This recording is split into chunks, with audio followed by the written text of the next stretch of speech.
Shalom para peserta Bible Study Perjanjian Lama. Kita berjumpa kembali. Kali ini melanjutkan pembelajaran kita dari kitab Keluaran. Kita sudah sampai pada Keluaran pasal yang ketiga.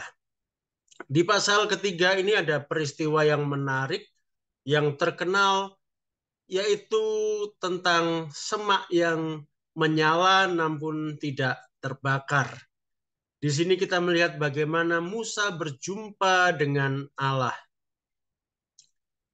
Mari kita mulai dengan kita melihat terlebih dahulu latar belakang kisah ini. Kita akan melihat kembali sekilas bagaimana kehidupan Musa di dalam pelariannya ke Midian.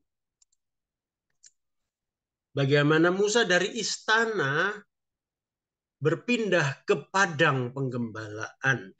Kita baca Keluaran 3 ayat 1. Adapun Musa, ia biasa menggembalakan kambing domba Yitro, mertuanya, imam di Midian.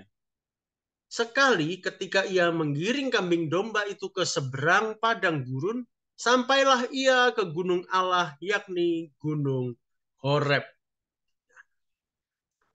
Jadi Musa yang sebelumnya kita tahu bahwa Musa ini seorang pangeran di Mesir.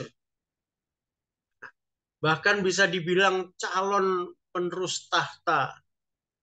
Luar biasa. Dia harus mengalami kehidupan yang berubah begitu banyak. Dari seorang pangeran yang tinggal dalam kemewahan dan kenyamanan istana, dengan pendidikan yang tinggi, sekarang dia hidup di Midian, menjadi penggembala kambing domba dari mertuanya.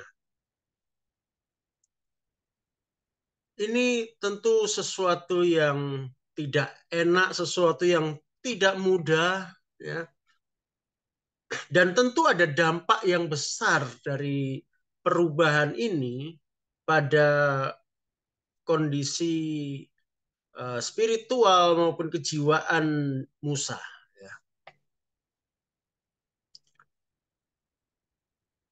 Kalau kita lihat berapa lama Musa ada di Midian, nah kita bisa lihat dalam Kisah Para Rasul 7 ayat 29 sampai 30.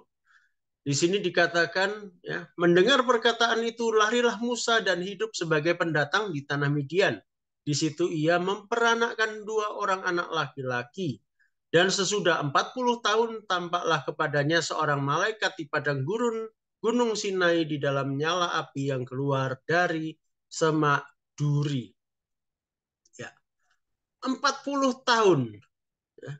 Sesudah 40 tahun sejak pelariannya dari Mesir. Kalau di pertemuan sebelumnya kita telah belajar bahwa Musa lari meninggalkan Mesir di usia 40 tahun, maka ini 40 tahun kemudian di usia 80, Musa menjumpai semak berduri yang menyala namun tidak terbakar. Jadi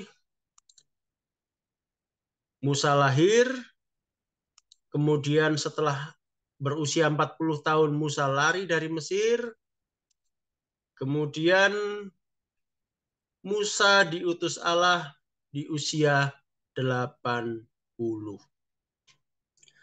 Jadi masa hidupnya Musa di tanah Midian, tanah pelariannya cukup panjang, 40 tahun. Dan di masa inilah Musa membangun rumah tangga bersama Zipora dan menghasilkan 2 anak, yaitu Gersom dan Eliezer. Jadi cukup panjang waktunya.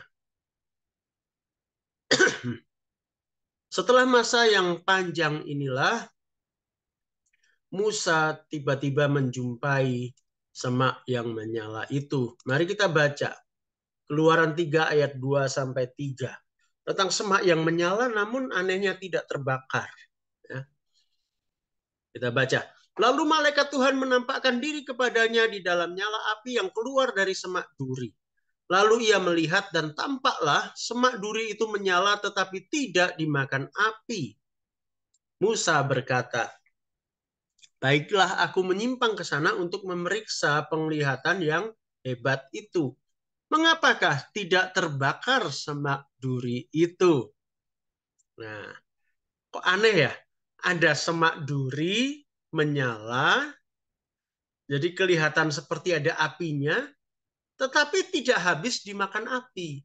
Tidak hangus, tidak terbakar semak itu. Kan aneh ya. Bagaimana mungkin bisa begitu? Kalau kita coba ada semak, kita bakar sampai menyala ya tentu terbakar. Ini tidak. Nah, yang dilihat Musa memang jelas bukan api biasa.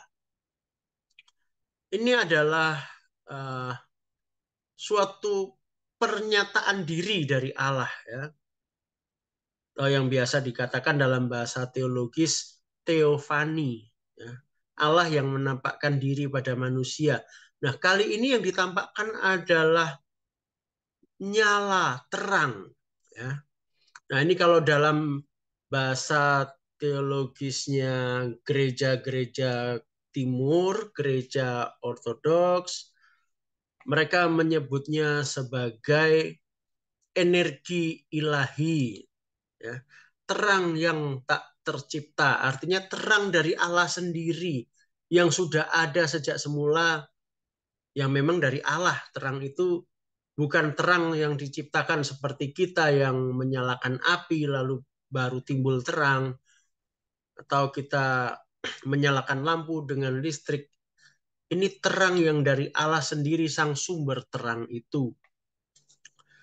Seperti bisa kita baca di dalam Wahyu 21 ayat 23, di situ dikatakan nanti di Yerusalem yang baru, di bumi yang baru, tidak perlu lagi ada matahari, tidak perlu ada bulan dan bintang.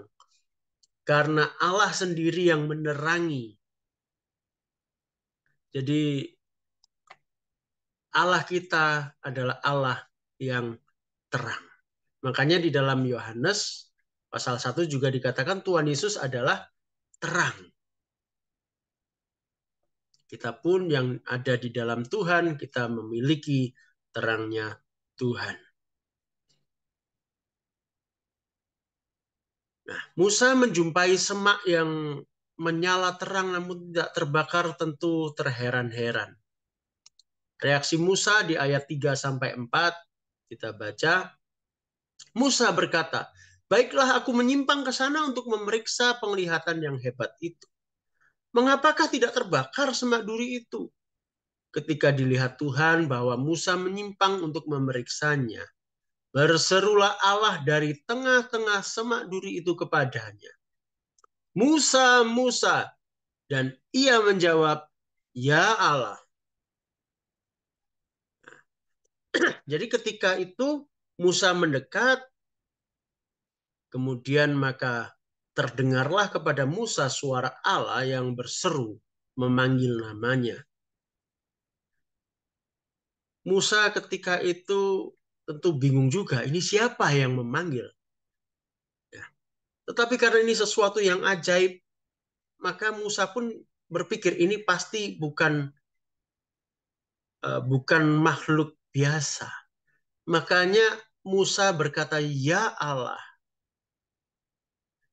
Elohim, Allah. Dan kemudian terdengarlah firman Allah kepada Musa di ayat 5 dan 6. Lalu ia berfirman, janganlah datang dekat-dekat, tanggalkanlah kasutmu dari kakimu, sebab tempat di mana engkau berdiri itu adalah tanah yang kudus. Lagi ia berfirman, akulah Allah ayahmu, Allah Abraham, Allah Ishak dan Allah Yakub. Lalu Musa menutupi mukanya sebab ia takut memandang Allah.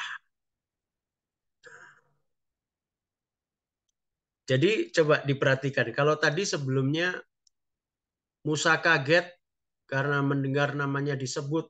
Wah, dia merasa ini pasti bukan sembarangan ini. Nyala api yang begitu luar biasa yang tidak membakar semak itu sudah ajaib. Tiba-tiba dia dengar namanya disebut. Ini makhluk apa kok bisa seperti ini? Maka dia berpikir ini pasti Allah, bukan manusia, tetapi Allah sendiri yang datang. Tetapi ya dia hanya menjawab ya Allah, begitu saja. Karena masih terheran-heran dan mungkin dia belum tahu ini Allah yang mana ini, apakah benar ini Allah yang dia kenal atau yang lain yang bagaimana. Dan kita tahu Musa selama 40 tahun di Midian terpisah dari bangsanya. Ya kita tidak tahu ya bagaimana uh, kerohanian Musa ketika itu. Apakah Musa tetap menjaga ibadahnya kepada Tuhan seperti apa? Kita tidak tahu. Tetapi Musa masih tetap punya ingatan tentang Allah. Makanya dia menjawab, ya Allah. Tetapi kita lihat berikutnya. Ketika Allah memperkenalkan diri, akulah Allah ayahmu, Allah Abraham, Allah Ishak, dan Allah Yakub.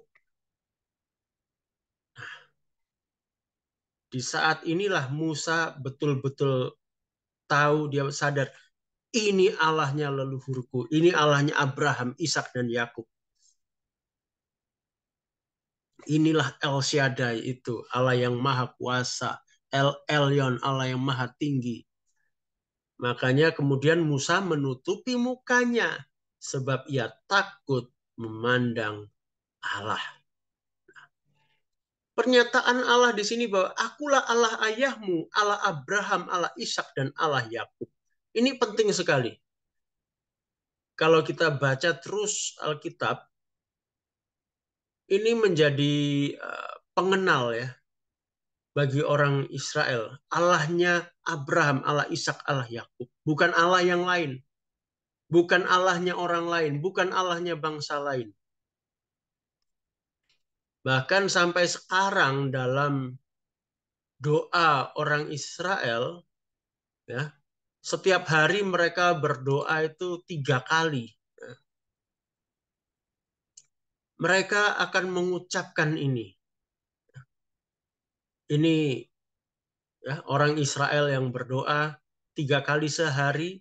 Mereka akan berdiri dan mengucapkan doa-doa. Doa eh, yang pertama adalah pujian kepada Allah. Ya. Baruch ata Adonai Eloheinu Elohe Avotenu Elohe Abraham Elohe Yitzhak Velohe Yaakov. Baruch atah Adonai Magen Abraham. Terjemahannya begini. Ya. Baruch atah Adonai. Terpujilah Tuhan. Ya. Terpujilah engkau Tuhan. Elohenu, Allah kami. Elohe Avotenu. Dan Allah Bapa leluhur kami. Elohe Abraham. Elohe Yitzhak. Elohe Yaakov. Allah Abraham, Allah Ishak, dan Allah Yakub. Mereka mengulang ini 3 kali sehari. Lalu doa pujian ini ditutup dengan satu kalimat, Baruch ata Adonai Magen Abraham. Terpujilah engkau Tuhan, perisai Abraham. Jadi kalimat ini Allah Abraham, Allah Ishak, dan Allah Yakub itu penting sekali karena mereka mengingat perisai Abraham, pelindungnya Abraham. Artinya mereka yang adalah keturunan Abraham itu pun mendapatkan berkat pemeliharaan Tuhan karena Abraham leluhur mereka. Jadi bagi bangsa Yahudi ini penting sekali. Dan bagi kita pun kita kenal Allah kita sebagai Allah Abraham, Allah Ishak, dan Allah Yakub. Bukan yang lain. Kemudian kita melihat bagaimana Musa diutus oleh Tuhan. Kita akan melihat bagaimana Allah turun tangan menolong umatnya. Kita lihat Keluaran 3 ayat 7 sampai 8. Dan Tuhan berfirman, Aku telah memperhatikan dengan sungguh kesengsaraan umatku di tanah Mesir, dan aku telah mendengar seruan mereka yang disebabkan oleh pengerah-pengerah mereka. Ya, aku mengetahui penderitaan mereka. Sebab itu aku telah turun untuk melepaskan mereka dari tangan orang Mesir dan menuntun mereka keluar dari negeri itu ke suatu negeri yang baik dan luas, suatu negeri yang berlimpah-limpah susu dan madunya, ke tempat orang Kanaan, orang Het, orang Amori, orang Feris, orang Hewi, dan orang Yebus. Nah, di dua ayat ini kita melihat ada 3 poin yang penting. Yang pertama, bahwa di situ dikatakan, aku telah memperhatikan. Jadi Allah memperhatikan umat Israel. Mungkin orang Israel ketika itu merasa tidak diperhatikan oleh Allahnya. Mungkin mereka bertanya-tanya, mana Allah Abraham, Ishak, dan Yakub, para leluhur ini? Mengapa kami dibiarkan diperbudak, dianiaya seperti ini di Mesir? Mungkin mereka merasa Allah tidak mendengar, tetapi Allah berkata, aku telah mendengar. Luar biasa Allah kita. Dia Allah yang mendengar. Dan yang terpenting bukan hanya memperhatikan dan mendengar, tetapi juga Allah kita adalah Allah yang bertindak. Karena dikatakan, aku telah turun. Allah yang turun tangan sendiri untuk menolong umatnya. Ini luar biasa. Allah kita Allah yang sungguh-sungguh baik. Tidak ada Allah lain seperti Allah kita. Kemudian Allah mengutus Musa. Nah, ini aneh. Katanya tadi Allah turun tangan. Allah turun untuk membebaskan Israel. Lalu di ayat 10 kenapa dikatakan begini? Jadi sekarang pergilah, aku mengutus engkau kepada Firaun untuk membawa umatku orang Israel keluar dari Mesir. Loh, kok Musa diutus Tuhan? Yang membebaskan orang Israel siapa? Tuhan atau Musa? Yang membebaskan Tuhan. Tuhan tidak butuh siapa-siapa untuk melakukan kehendaknya. Tuhan punya kuasa yang tak tertandingi. Dia bisa melakukan segalanya. Tetapi Allah mau melibatkan Musa. Ketika Musa diutus berbicara kepada Firaun, lalu mengadakan tanda-tanda mujizat, kuasa siapakah itu yang mengerjakan mujizat? Kuasanya Tuhan. Ketika Musa mengangkat tongkatnya atas laut merah, dan laut itu terbelah, siapakah sesungguhnya yang membelah lautan itu? Kuasa siapakah? Kuasa Tuhan. Tetapi siapa yang mengangkat tongkatnya ke atas laut? Musa. Di sini kita melihat Allah yang maha kuasa mau melibatkan Musa di dalam karyanya. Ini luar biasa, suatu anugerah. Bandingkan dengan kitab Yehezkiel pasal 37. Ketika Allah memerintahkan Yehezkiel untuk bernubuat. Bernubuatlah kepada tulang-tulang yang kering itu. Bernubuatlah kepada angin, kepada nafas hidup. Apakah Tuhan Allah tidak sanggup berbicara sendiri, berfirman sendiri, sehingga tulang-tulang yang kering menjadi hidup? Bisa. Tetapi Allah ingin Yehezkiel terlibat. Maka Yehezkiel pun bernubuat, mengucapkan firman Tuhan. Dan kuasa Tuhan terjadi. Roh Allah bekerja. Demikian juga dengan murid-murid Tuhan Yesus. Kalau kita baca Matius 28 ayat 19 sampai 20, di situ dikatakan di akhir, dan Tuhan menyertai, ya. Tuhan Yesus berjanji, aku menyertai engkau sampai akhir zaman. Dan juga di Markus 16, kalau dibaca ayat 15 sampai 20, Tuhan Yesus berkata, tumpangkan tangan atas yang sakit, maka orang itu akan sembuh, engkau akan mengusir setan-setan demi namaku, dan lain sebagainya. Kuasa siapakah yang bekerja? Kuasa Tuhan. Di ayat 20 dikatakan, dan Tuhan turut bekerja meneguhkan pemberitaan mereka. Ya. Jadi murid-murid diutus. Bukan berarti lalu Tuhan tinggal diam. Tuhan ikut aktif bekerja bersama-sama dengan murid-murid. Demikian juga dengan Musa. Demikian juga dengan kita, orang-orang yang diutus Tuhan. Orang-orang percaya, murid-murid Kristus yang juga diutus Tuhan. Kita disertai oleh Tuhan.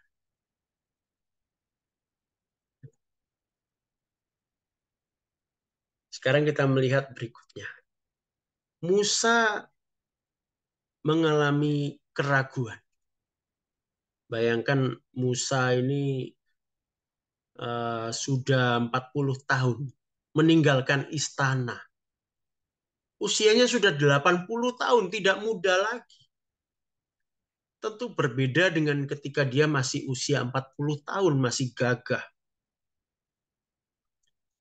Ya, walaupun mungkin ini Musa di usia 80 tahun bukan berarti sudah renta, ya. Tetapi bayangkan dia mengalami kehidupan yang jauh berbeda dari sebelumnya. Maka hati Musa menciut, ya. Ketika dia diutus oleh Allah, ya, kalau kita ingat di pelajaran sebelumnya, ketika Musa melihat ada orang Israel yang dipukul oleh orang Mesir, dia tampil dengan gagah membela. Dia mau menolong saudara-saudaranya sebangsa. Tetapi kali ini ketika Allah mengutus dia, dia takut. Dia ragu-ragu. Di ayat 11 sampai 12 dikatakan begini. Tetapi Musa berkata kepada Allah, siapakah aku ini? Maka aku yang akan menghadap Firaun dan membawa orang Israel keluar dari Mesir. Dia berkata, siapakah aku ini? Seorang gembala. Bukan jenderal perang. Bukan seorang raja. Bukan panglima. Hanya seorang gembala. Yang mungkin tidak punya pedang. Yang dimiliki hanyalah tongkat. Maka Musa berkata, Tuhan, siapa aku ini? Lalu firman Allah, bukankah aku akan menyertai engkau? Perhatikan ini. Aku akan menyertai engkau. Inilah tanda bagimu bahwa aku yang mengutus engkau. Perhatikan di sini bagaimana Allah meyakinkan Musa. Ini bukan soal siapakah Musa, tetapi ini soal Allah yang mengutus dan Allah yang menyertai. Kalau Allah mengutus, Allah bertanggung jawab. Allah menyertai, tidak akan kita dibiarkan berjalan sendiri.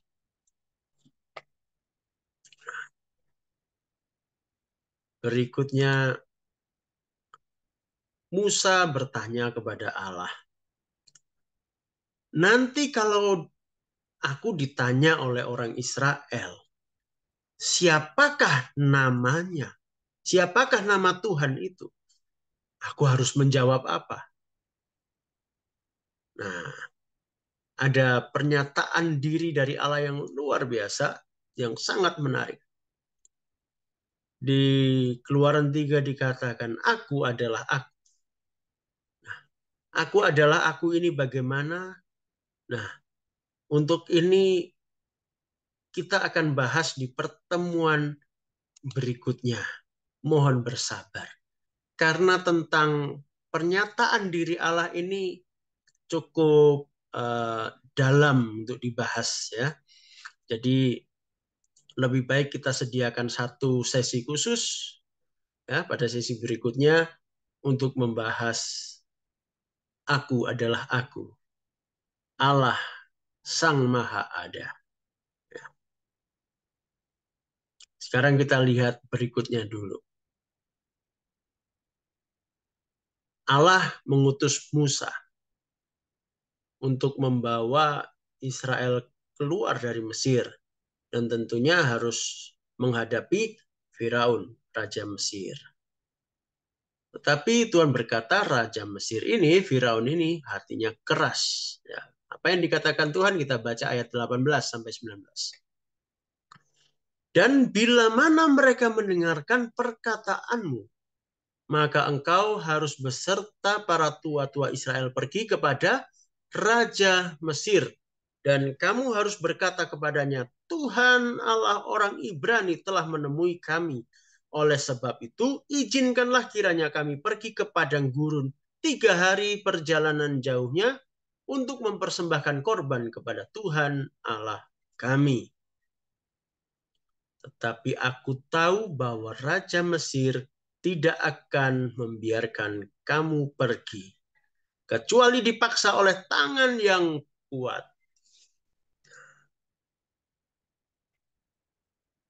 Ini 2 ayat yang menarik, saudara. Yang pertama, yang saya garis bawahi di ayat 18. 3 hari perjalanan jauhnya. Kalau kita baca ayat ini, ya, kalimat ini. Izinkanlah kiranya kami pergi ke padang gurun 3 hari perjalanan jauhnya untuk mempersembahkan korban kepada Tuhan Allah kami. Sekilas kita bisa berpikir, loh ini kok Tuhan Allah mengajari orang Israel berbohong ya? Kan mereka pergi bukan untuk kembali. Di sini seolah-olah berkata minta izin pergi ke padang gurun 3 hari perjalanan jauhnya saja, kemudian kembali. Tapi coba perhatikan baik-baik. Di kalimat ini tidak dikatakan mereka akan kembali loh. Ya. Tapi di sini dikatakan mereka pergi ke padang gurun 3 hari perjalanan jauhnya. Nah,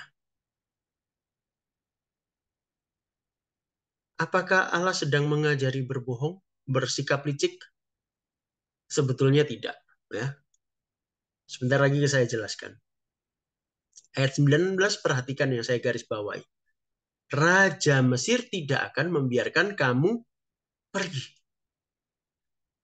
Nah, yang perlu kita perhatikan di sini 2 kata saja sebetulnya. Aku tahu. Allah tahu. Oke, saya jelaskan. Begini. Allah sudah tahu bahwa Firaun itu keras hatinya. Ya. Dia tidak akan membiarkan Israel pergi. Dikatakan oleh Tuhan, tidak akan. Kecuali dipaksa oleh tangan yang kuat. Yang menariknya di sini, kalau memang begitu, mengapa Tuhan tidak langsung saja menghajar Firaun dan orang-orang Mesir? Sehingga mereka langsung menyerah dan membiarkan orang Israel pergi. Kenapa perlu datang ke sana dan bilang, minta izin pergi 3 hari perjalanan? Nah,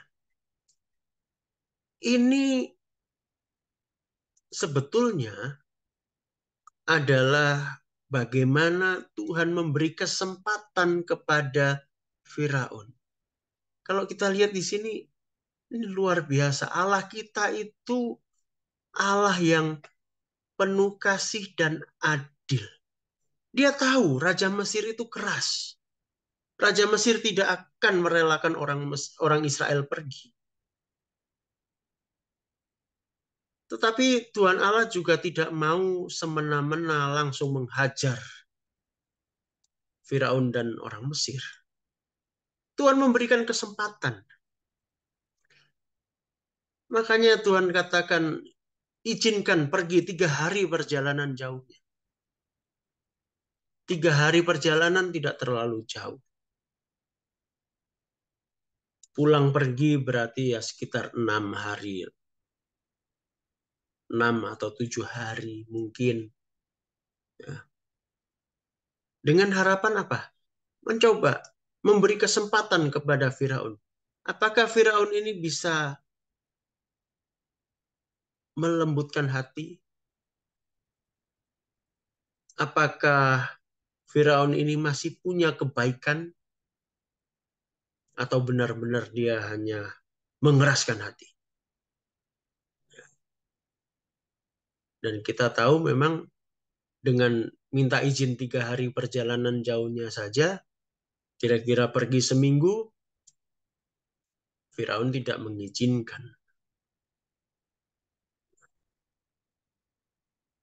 Disitulah nyata bahwa memang Firaun keras hati. Maka oleh Tuhan pun dihajar dengan berbagai tulah.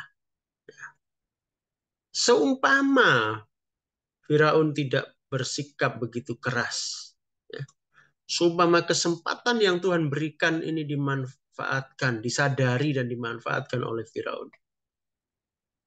Mungkin kemudian cara Tuhan untuk mengeluarkan Israel dari Mesir itu bisa berbeda, mungkin.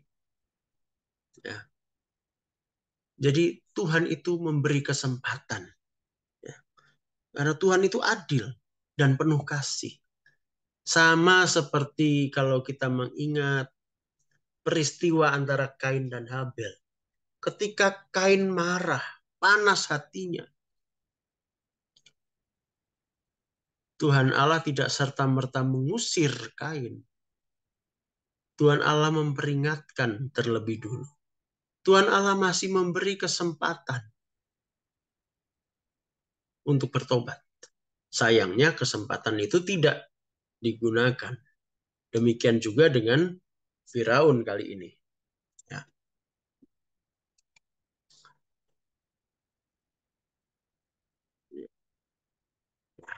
Karena kekerasan hati Firaun, maka Tuhan Allah harus ya menghajar Firaun dengan orang-orangnya ya. Di ayat 20 Tuhan Allah berkata, "Tetapi aku akan mengacungkan tanganku dan memukul Mesir dengan segala perbuatan yang ajaib yang akan kulakukan di tengah-tengahnya. Sesudah itu ia akan membiarkan kamu pergi." Nah, kita tahu ada 10 tulah ya yang akan diberikan Tuhan kepada orang Mesir. Perbuatan yang ajaib dan mengerikan.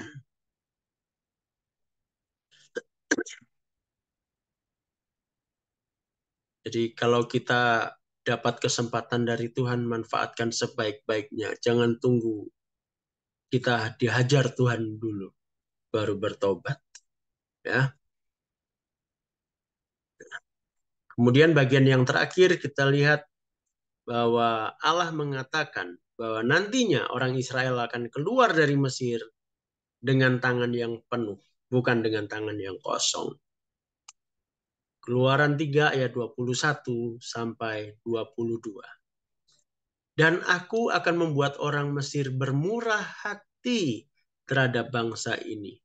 Sehingga apabila kamu pergi, kamu tidak pergi dengan tangan hampa.